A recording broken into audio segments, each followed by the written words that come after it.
Bonjour à tous. Aujourd'hui, on se retrouve pour la boîte numéro 11 de notre calendrier de l'Avent. Et oui, ça fait déjà 11 jours que nous travaillons sur ce projet. Toujours, et je le répéterai à chaque fois, autour de cette collection Splendeur en flocons que vous pourrez retrouver à la page 37 de votre catalogue Stampin' Up. Et en tant que démonstratrice, si vous avez besoin de passer commande, n'hésitez pas, je serai ravie d'honorer votre commande. Et pourquoi pas vous envoyer des petites surprises. Mais chut, ça il faut pas le dire. Euh, donc, hier, on a fait notre boîte cube numéro 10. On avance, hein. On n'est pas encore tout à fait à la moitié, mais on avance.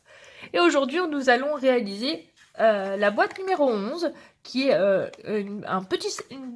comment je pourrais l'appeler, un sac pochette, qui est hyper facile à faire, que vous pourrez refaire et encore refaire autant de fois que vous avez envie. Allez, on est parti. Je vous montre, comme d'habitude, le tutoriel que vous pouvez retrouver bien évidemment sur mon site internet www.fannyscrapstampin.fr ou .com, c'est pareil, alors vous inquiétez pas. Et donc vous pourrez retrouver dès demain le tutoriel en papier. Allez go.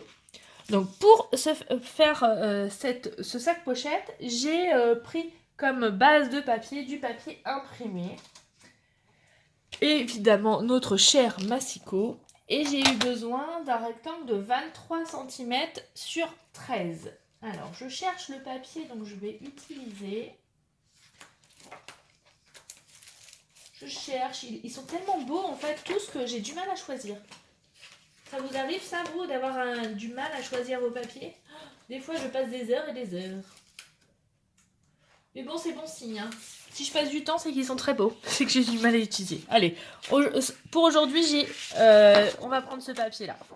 Donc, on va faire 13 cm. Voilà.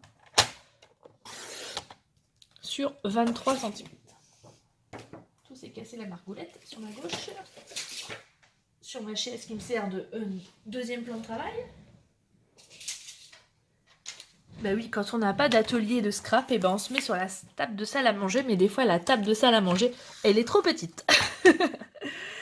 Sur 23 cm. Voilà, donc je vérifie bien, ouais. 13 sur 23. On va mettre ça de côté. Maintenant, on va tracer nos plis. Alors, pour tracer les plis, on va faire... Alors, moi, j'ai envie que mon papier, on va dire, extérieur, ça soit celui-ci. Du coup, je vais plutôt tracer les plis dans l'autre sens. C'est plus facile.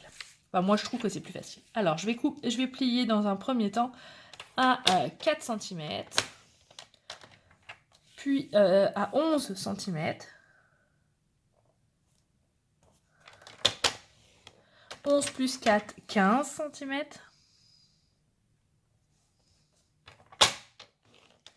et 15 plus 7 est égal à 22 cm. Voilà. On a le plus petit côté ici. Et donc, et là, on va tracer un pli à 3 cm. Voilà. Ok ? Maintenant, vous avez vu, vous avez des bandes plus étroites. Les bandes de 4 cm, on va juste tracer un fin pli. Je vais vous remontrer sur le tuto, en fait. On va tracer un pli au milieu, donc à 2 cm. Il n'y a pas de finition, en fait. Il n'y a pas de limite. C'est surtout pour donner du mouvement à votre pochette. Ici, vous voyez ? Mais on va pas jusqu'au bout. Alors, on aurait pu tracer comment dire, un triangle dessus, mais là, j'avais envie de changer pour vous montrer qu'on a aussi différentes manières de faire les boîtes et des petites astuces à la Fanny. Donc, je vais tracer un pli, voilà, comme ça, impec. Et là aussi, donc je vais me mettre à 10 cm pour être au milieu. Et voilà. L'affaire est réglée. Avec mon charmant et tendre ciseau que j'adore, je vais retirer le rectangle qui est là dont j'ai pas besoin. Celui-ci, je le coupe en biseau. Et là, je vais juste couper là, puisque ça sera la base de ma boîte, ce que j'appelle aussi le cul de ma boîte. ça c'est fait. Je le mets de côté. On va marquer les plis. Alors, tous les plis sont dans le même sens pour le moment, vous voyez. Ceux-là aussi. Et encore, voilà. Et en fait, c'est les plis qu'on a rajoutés qui vont être dans l'autre sens. Voilà. Là, comme les précédentes boîtes, on va venir mettre du double face. Hop là.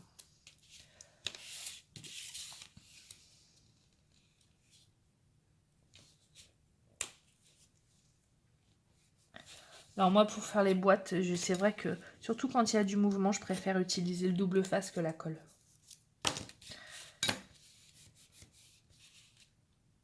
J'enlève l'opercule. Je vais venir coller ça en face. Je vais venir coller ici. Et vous voyez, j'ai mon petit soufflet qui se fait tout seul avec mes plis. Je vais faire comme ça. Donc soit vous mettez avec la colle, soit au double face. Là, je change. Je vais prendre ma colle. Je rabats. Je laisse un petit peu de temps pour que ça prenne contact. Comme hier, j'utilise aussi le cul de ma colle. Voilà, nickel. Pas mal, hein? Je vais attendre que ça colle et on va faire la déco avec le numéro. Pour cette boîte, j'ai mis l'étiquette qu'on avait fait pour la première perforatrice qu'on avait utilisée lors de la première boîte, pour justement faire un rappel et une continuité au niveau des boîtes. Donc je prends ma perfo-étiquette, je fais une fois, comme ceci. Maintenant, vous avez l'habitude, je vais prendre ma perfo cercle pour faire un cercle béguin bleu. Je vais avoir besoin de mes chiffres. Attention, là, du coup, j'ai besoin de 2 fois le numéro 1 et d'un petit flocon pointe Pacifique. Donc, je prends la machine de découpe.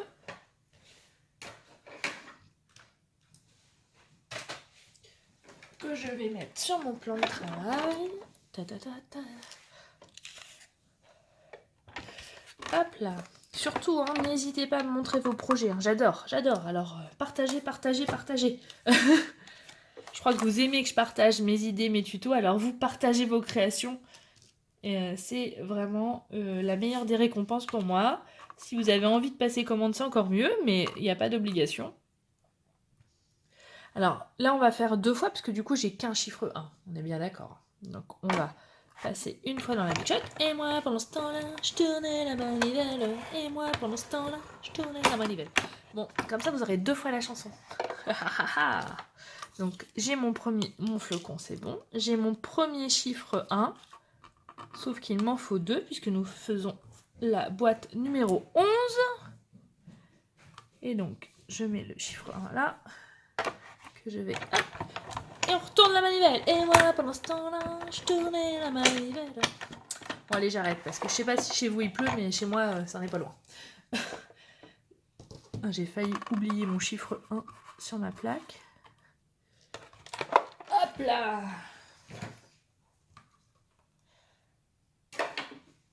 Donc, j'ai bien ma perfo, ma découpe cercle, mes chiffres 11 et mon petit flocon qui arrive.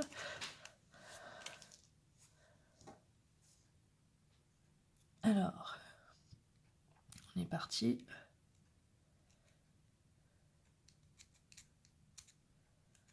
Hop là. Ça c'est bon, j'enlève la dernière. Il n'y a plus qu'à assembler. Restez parce que je ne vous ai pas montré encore comment j'ai fait pour fermer ma petite boîte. Hein. mon sac pochette à souffler là. Il va falloir qu'on mette un petit ruban, sinon nos chocolats du calendrier de l'Avent, ils vont tomber. Après, je dis des chocolats, mais vous pouvez mettre ce que vous voulez. Ah, ça a bougé un tout petit peu. Voilà. Je vais reprendre une mousse 3D que je mets au milieu pour revenir mettre au milieu comme ceci. Impec. Je vais remettre un petit strass bleu. Pour changer, je vais prendre un bleu plus foncé. Ah! On va rester collé à ma petite pincette. Ça. Et je vais mettre de côté, je vais attendre parce que je vais vous montrer comment on fait, comment j'ai réalisé la fermeture de ma boîte. Donc, j'ai repris ma Crocodile, qui malheureusement n'est plus chez Stampin' Up, mais je me dis qu'à force de l'utiliser, peut-être qu'ils vont la remettre. Qui sait, hein? L'espoir fait vivre. C'est mon côté positif, ça. Allez. Donc, j'ai pris du ruban et je vais tout simplement utiliser ma Crocodile pour faire des petits trous. Donc, l'intérêt là, c'est en fait, j'ai fait les trous au milieu pour pas que ça mette dans les soufflets parce que sinon, après, c'est un peu chiant pour passer le ruban. Ça, c'est un peu de feignantise. C'est pas. Voilà. Donc, le premier.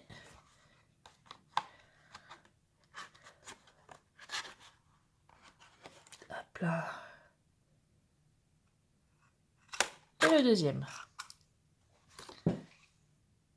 Voilà. On va passer le ruban dans les petits trous.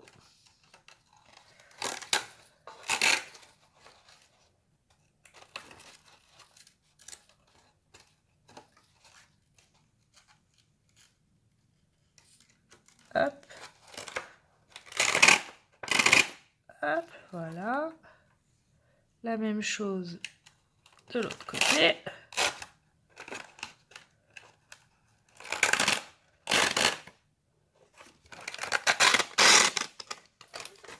Voilà, on continue. Et on n'aura plus qu'à faire notre nœud pour fermer notre boîte.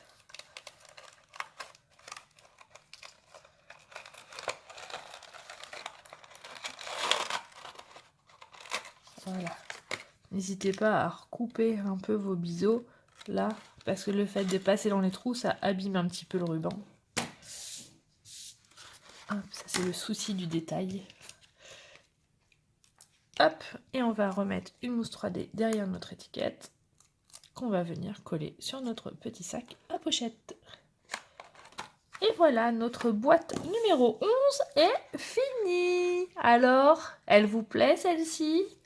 Je vous remontre le tutoriel que vous pourrez retrouver sur mon site internet. Et surtout, n'oubliez pas que j'ai utilisé la collection Splendeur en flocons, qui est juste magnifique. Et je vous dis à très bientôt, dès demain, pour la boîte numéro 12. Ciao, ciao! Bisous, bisous!